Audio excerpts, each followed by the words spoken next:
Your emotions are not the problem. The problem is that nobody ever taught you what they actually are. What's happening inside your brain in the 3 seconds before you say something you regret, before you shut down, before the spiral starts, that you can't stop, even when part of you is watching it happen and screaming at yourself to stop. Every piece of advice you've ever received about emotional control assumes you have access to the part of your brain responsible for choice in the exact moment you most need it. You don't. Under emotional pressure, that access gets physically cut off, not as a figure of speech, as a neurological event, measurable, predictable, and until someone explains the mechanism to you, completely invisible.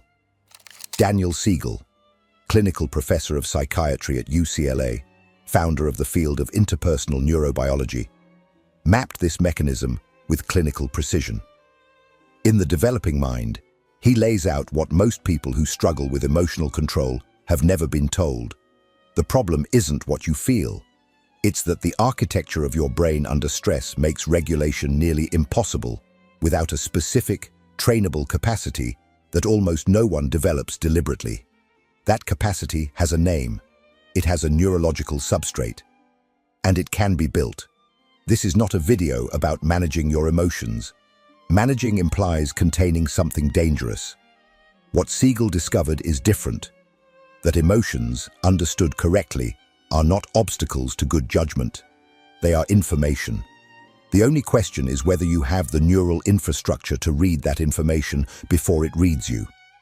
By the time this video ends, you will understand the exact moment your brain loses the ability to choose, and how to catch it before it does. You will know why naming an emotion precisely, not vaguely, changes its chemistry in real time. You will understand what your window of tolerance is, why it shrinks under pressure, and how to expand it deliberately, not as concepts, as tools you can use today.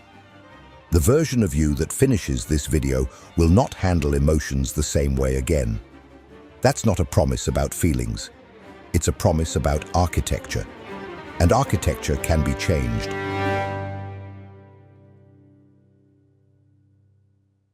Fold your thumb across your palm. Now curl your fingers over it. That is your brain. The wrist is your spinal cord. Your thumb, tucked underneath, is your limbic system, the seat of emotion, threat detection, survival response. Your fingers, wrapped over it, are your prefrontal cortex, the region responsible for empathy, judgment, impulse control, and conscious choice. Now lift your fingers. Open your hand flat. That is what Daniel Siegel calls flipping the lid. And it happens inside your skull every time emotional intensity crosses a threshold your nervous system wasn't prepared for. The prefrontal cortex doesn't go quiet. It goes offline. The connection between the thinking brain and the feeling brain ruptures, and what's left running the show is ancient, fast, and completely uninterested in consequences. This is not a metaphor for losing your temper. It is the literal architecture of what happens when you say things you don't mean, make decisions you immediately regret, or freeze completely when you needed to act. The brain that exists in those moments is a different functional brain than the one reading these words right now. It has different priorities, different perceptions, different access to memory. And critically, it has no awareness that it has changed. That last part is what makes flipping the lid so disorienting. You don't feel the shift as it happens. You feel the aftermath.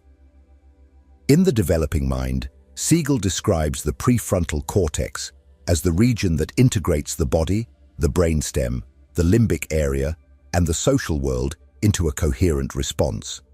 When it's online, you can pause, you can consider, you can feel anger, and still choose not to act from it. When it goes offline, that pause disappears. Not because you lack willpower, but because the neural infrastructure that makes pausing possible is temporarily unavailable. Here is what that means practically. The intervention cannot happen during the explosion. It has to happen before it. which means the skill you actually need is not emotional control in the classic sense. It is the ability to detect, in your own body, the moment the lid is beginning to lift. That signal always comes through the body first. A tightening in the chest, a shortening of breath, heat that moves up the neck before it reaches the face, jaw tension that arrives before the thought does. These are not symptoms of emotion. They are the emotion in its earliest form, before the limbic system has fully activated and before the prefrontal cortex has been cut off. The window to intervene is narrow. Siegel's research makes clear that once the lid flips completely, cortical override becomes extremely difficult. The brain is no longer in a state where reflection is easily available. But in the seconds before that threshold, when the body is signaling and the thinking brain is still partially online, something different is possible. Start paying attention to your body in moments of rising intensity. Not to calm yourself down, but to gather information.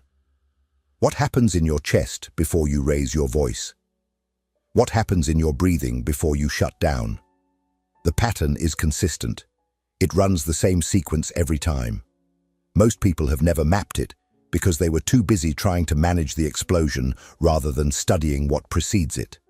That map is the beginning of everything that follows, because once you know where your lid begins to lift, you know exactly where to intervene. And the next section will show you precisely what that intervention looks like at the level of your nervous system. If this content is making sense to you, click the subscribe button and subscribe to the channel. Thank you for your support.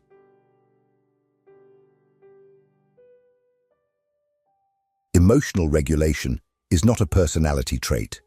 It is a zone. Siegel calls it the window of tolerance, the range of emotional activation within which your nervous system can function, process, and respond with some degree of choice. Inside that window, you can feel intensely and still think. You can be angry and still listen. You can be afraid and still act deliberately. The prefrontal cortex stays online. The lid stays down. Outside the window, one of two things happens. Push past the upper boundary, and the system floods. Heart rate spikes, perception narrows, rational thought becomes inaccessible, and you are in full sympathetic activation. The fight, the explosion, the words that come out before you've decided to say them. Drop below the lower boundary, and the system shuts down. Energy withdrawal, emotional numbness, dissociation, the particular paralysis of someone who has gone so far into overwhelm that they've stopped feeling anything at all. Siegel describes both as states of dysregulation, and they look opposite on the surface, but share the same root. The nervous system has moved beyond the zone where integration is possible. What most people don't understand is that the window is not fixed. The same conversation that you could navigate with relative steadiness on a Tuesday morning becomes catastrophic on a Thursday night when you haven't slept properly, haven't eaten, and just absorbed 3 hours of low-grade tension at work. The window shrinks, not because you've become weaker or less capable, but because the nervous system has already been spending resources and less capacity remains. In The Developing Mind, Siegel is explicit about this. Emotional exhaustion, physical depletion, and the residue of unresolved earlier interactions all narrow the window of tolerance measurably before the difficult moment even arrives. This changes the question you should be asking yourself after a reaction you regret. Not, why did I lose control? But what had already happened to my window before that interaction began? Think about the last time your response to something was wildly disproportionate to what actually happened. The irritation that became rage, the small disappointment that became despair. Almost certainly, the window had already been narrowed by something that came before, something you absorbed without naming, carried without acknowledging, and then brought into a situation that couldn't hold all of it.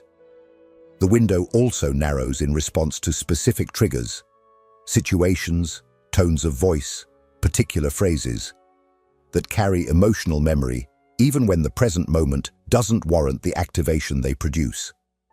Siegel's framework makes clear that the brain's appraisal system is constantly comparing incoming experience against stored patterns, often below the level of consciousness. A certain tone from a colleague activates the same neural configuration as a voice from 20 years ago. The window narrows not because of what's happening, but because of what the brain believes is happening. Which means one of the most immediately useful things you can do is build the habit of checking your window before high-stakes interactions, not during them. Before the conversation you're dreading, before the moment you know will test you.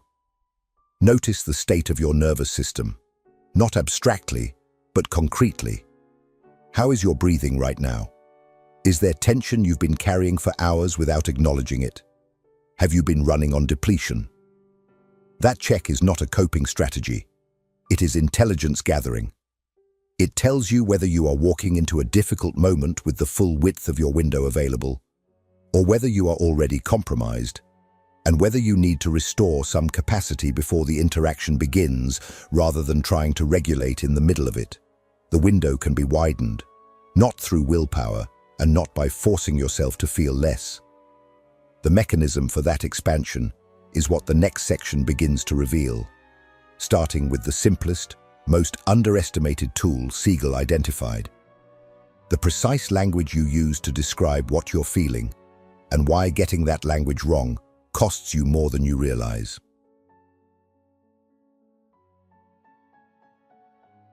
Most people describe their emotional states the way they describe the weather: general, approximate. I'm stressed. I'm overwhelmed. I'm not okay. These descriptions feel honest because they capture something real. There is disturbance, there is activation, something is off. But as a tool for regulation, they are nearly useless. And the reason is neurological. When you name an emotion with precision, something specific happens in the brain. The left hemisphere, the verbal, analytical, meaning-making side, engages and begins to process what the right hemisphere has been holding as raw, wordless activation. This cross-hemispheric integration does something measurable. It reduces amygdala firing. The alarm system quiets, not because the emotion has been suppressed, but because it has been metabolized into meaning. Siegel describes this as the mind integrating what was previously fragmented, the felt experience on one side, the conscious understanding on the other, and that integration itself is the regulation. This is what he means by name it to tame it. Not journaling as catharsis, not venting. The specific act of finding accurate language for what is happening inside you in real time changes the neurochemistry of the state. The precision matters more than most people realize. Stressed is not a specific enough emotion to trigger the mechanism. Angry is closer, but still too broad to do the deepest work. The brain responds to granularity. There is a meaningful neurological difference between "I feel angry because I wasn't heard" and "I feel humiliated because I was dismissed in front of someone whose opinion matters to me." The second one activates a different, more integrated quality of processing. It connects the emotion to its source, which is what allows the prefrontal cortex to begin working with it rather than simply being overwhelmed by it. The practical application is more demanding than it sounds, because it requires you to slow down at exactly the moment you least want to. When activation is rising, when the lid is beginning to lift, the instinct is to act, to speak, to move toward or away from whatever is triggering the response. Pausing to find precise language feels counterintuitive. It feels like delay when everything in you wants resolution. But the pause is the mechanism. Even 10 seconds of searching for the accurate word changes the trajectory of what follows. Not, "I'm angry at you," but "I'm feeling disrespected." And underneath that, there's something closer to fear. Not, "I'm anxious about tomorrow," but "I'm afraid that what I produce won't be enough, and I've attached too much of my sense of worth to the outcome." The search itself, the act of reaching for precision, keeps the prefrontal cortex online long enough to shift the quality of your response. In the developing mind, Siegel writes about how the left hemisphere's interpreter function attempts to make sense of the signals arriving from the right hemisphere's emotional processing. When the two hemispheres are not well integrated, that interpreter either goes silent, you feel flooded and wordless, or it fabricates a story that has nothing to do with the actual emotion underneath. You tell yourself you're angry at the person in front of you when what you're actually experiencing is grief. You tell yourself you're tired when what you're experiencing is loneliness. The language you reach for in emotional moments is not neutral. It either deepens the integration or it reinforces the disconnection, which means the question worth carrying into your next difficult moment is not, how do I calm down? It is, what is actually happening in here? And do I have a word precise enough to hold it? Start there. Not with the situation, not with the other person, not with what should or shouldn't be happening. With the most accurate name you can find for the specific feeling in your body right now. That name is not the end point, it is the entry point into the kind of observation that makes everything that follows possible, and that the next section will take directly into the architecture of how you watch yourself without losing yourself in what you see. If what you're hearing resonates with you, you'll find real value in my ebooks. Beyond the Shadow breaks down Jung's core ideas, while Dialogues with the Unconscious gives you a 30-day path to apply them in your life. Both are linked in the pinned comment.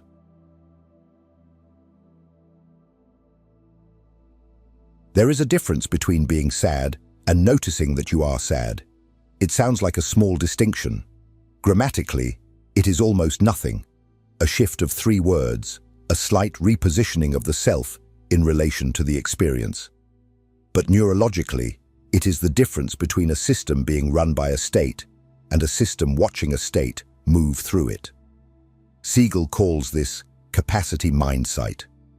The ability to perceive your own mental processes with enough clarity and distance that you are no longer identical to them. This is not dissociation. Dissociation is the self going absent from experience, numbing, checking out, the lid slamming shut in the downward direction. Mindsight is the self remaining present, while simultaneously stepping back far enough to observe. It requires the prefrontal cortex to stay online, which is precisely why it is so difficult to access under high activation, and precisely why training it in ordinary moments is what makes it available when you need it most. The distinction Siegel draws is between being a state and having a state. When you are the anger, there is no observer. There is only the anger, and every perception gets filtered through it. Every impulse feels like necessity. When you have the anger, something else is also present, a part of you that can register the activation without being consumed by it. That observing function is not a personality type. It is a capacity with a neurological basis, rooted in the integrative functions of the prefrontal cortex and the insular cortex, the region central to awareness of bodily and emotional states. And like any capacity with a neurological basis, it responds to deliberate use. The practice is more specific than it sounds. When activation begins to rise, the question that builds the observer is not, why is this happening? That pulls you deeper into the story the emotion is generating. The question is structural. What am I feeling in my body right now? Where is it located? And is it intensifying or beginning to settle?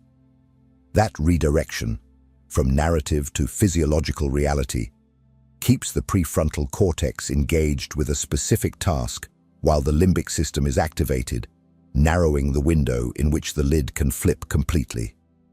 In The Developing Mind, Siegel describes awareness as arising from a plane of possibility, a space in which multiple responses remain available before any single one becomes fixed.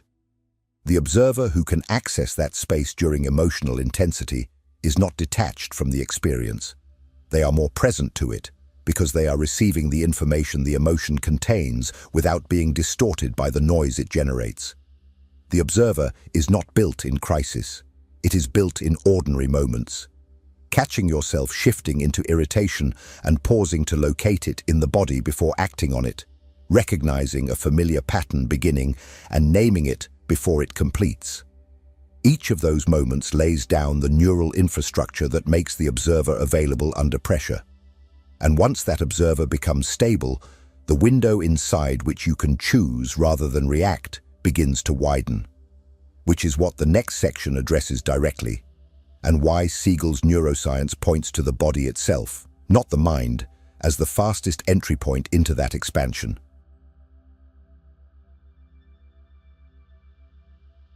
The window of tolerance is not a fixed inheritance. It is a range that can be deliberately expanded, not through force of will, but through understanding what actually moves it at the level of the nervous system. Siegel's framework identifies two distinct pathways. The first operates from the body upward. The second operates from the cortex downward. Both work. They work at different speeds, and they are useful in different moments. The body pathway is faster. When emotional activation rises and the window begins to close, the nervous system is already in motion. Heart rate climbing, breathing shallowing, the sympathetic branch accelerating toward the threshold where cortical access becomes difficult. At that point, trying to think your way back to regulation is fighting the current. The body got there first, and the body responds to body-level input more rapidly than it responds to reasoning. The breath is the most direct lever available, not deep breathing as a relaxation technique, something more specific. A deliberately extended exhale, longer than the inhale, activates the parasympathetic branch of the autonomic nervous system directly. The vagus nerve responds to the mechanical signal of a long exhale and begins counterbalancing the sympathetic activation that was pushing toward the window's edge. 4 seconds in, 6 or 7 seconds out. The ratio matters more than the duration. This is not a calming exercise. It is a direct physiological intervention that changes the state of the nervous system before the cortex has had time to process what's happening. The cortex pathway is slower, but more durable. Siegel describes how the neocortex, when deliberately engaged, can begin to modulate the limbic response, not suppress it, but integrate it. This is what the naming practice from the previous section initiates, and what the observing function extends. But there is a third move in this direction that most people miss: intentionally recalling a moment of genuine connection or safety during activation, not as distraction, but as a neurological counterweight. The brain's appraisal system is constantly reading context and introducing a competing signal, a memory with genuine emotional texture, not a forced positive thought, can shift the appraisal enough to keep the prefrontal cortex from going fully offline. What widens the window over time, Siegel makes clear, is repeated experience of moving toward the edge and returning, with support, with awareness, with the tools that bring the system back. Each cycle of activation and recovery, navigated consciously, teaches the nervous system that intensity is survivable without requiring shutdown or explosion. The window expands not because the difficult emotions stop arriving, but because the system learns, at a cellular level, that it can hold them. This is the work that accumulates, not the dramatic interventions in moments of crisis, but the quiet repetitions in ordinary moments of friction, the irritation noticed and named, the breath taken before the response, the observer held in place for 5 seconds longer than felt comfortable. Each one is a deposit into a capacity that compounds, and what that capacity ultimately produces is the thing the next section describes. Not the absence of reaction, but the presence of something that was never available before. Genuine choice, arriving in the exact moment you used to believe you had none.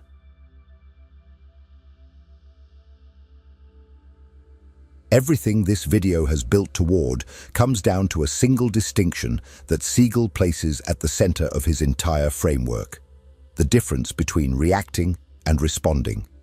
Reacting is what happens when the lid flips, the window closes, and the brain that existed a moment ago is replaced by a faster, older, narrower one. It feels like you. It uses your voice, your memories, your patterns, but it is operating without access to the parts of you capable of judgment, empathy, or deliberate choice. The reaction was never really yours.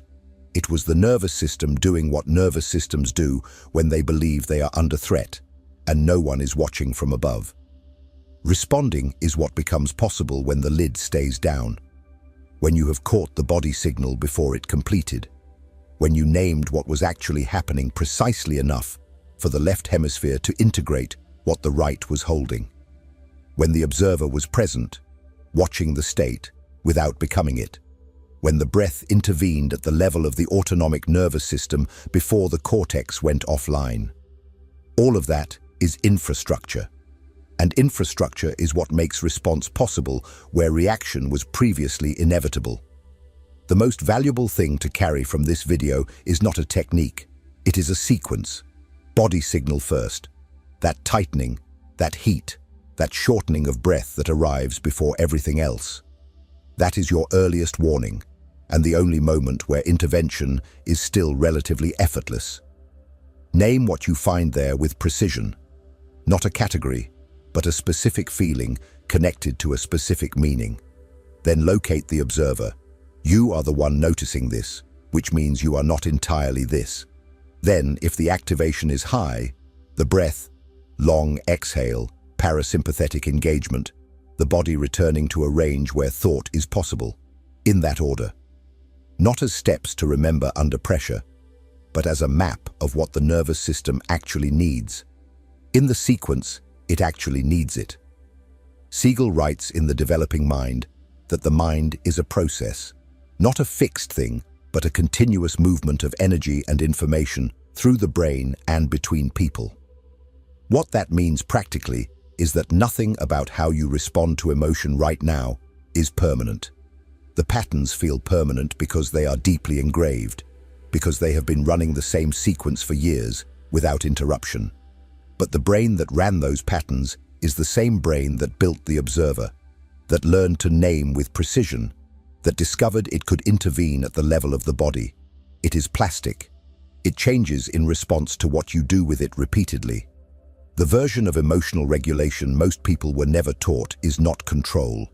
It is integration, the linking of what you feel to what you think, of the body's signal to the mind's awareness, of the ancient limbic response to the prefrontal capacity for choice. That integration is what Siegel's entire body of work points toward. And it is available to anyone who understands the mechanism well enough to work with it rather than against it. You now understand the mechanism. What happens next depends entirely on whether you treat that understanding as information or as practice. Information fades, practice rewires. The difference between the two is not motivation. It is repetition in the ordinary moments when the stakes feel low enough to ignore and are actually high enough to matter. If what you encountered here moved something in you, the video on your screen right now will take it further. Click and keep watching.